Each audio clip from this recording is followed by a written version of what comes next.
Dia 9 del calendari d'Advent explicant històries de futbolistes catalans en un minut. Avui, un jugador que va situar el Girona al mapa del futbol europeu, Aleix Garcia. Aleix Garcia era un d'aquells talents que semblaven escrits per triomfar. Villarreal als 8 anys, debut amb el primer equip amb 17, Manchester City amb 18...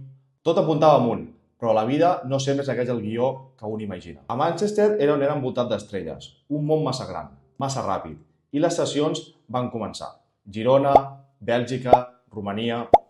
Anava perdent-se, cada any més lluny del somni, cada any més a prop del precipici que s'empassava tantes joves promeses.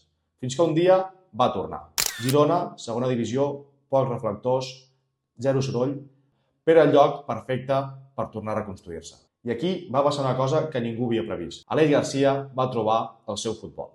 Amb Mitchell i un Girona sense por va néixer una de les històries més boniques del futbol recent. Un club petit, un vestidor unit i un estil innegociable. I al centre de tot estava ell, el metrònom, el que donava sentit a cada atac, a cada sortida de pilota, cada victòria impossible. El Girona no només jugava bé, enamorava. I ell era l'ànima del projecte. I quan arriba l'èxit, arriba també el reconeixement. De sobte, el món parlava d'aquell migcampista d'Ulldecona, el somni d'un club modest convertit en realitat, fins que un gegant europeu va fer un pas endavant, el Bayer Leverkusen. Allà, l'Aleix ha passat de promesa perduda a migcampista consolidat d'un projecte d'elit. Aleix Garcia és la prova de que no importa com comences, sinó com et refàs. Va estar a punt de desaparèixer, entre sessions i dubtes, però va tornar, es va reconstruir. Avui, aquell jugador que va renéixer a Montilivi és, per fi, el jugador que sempre havia somiat. Demà, dia 10.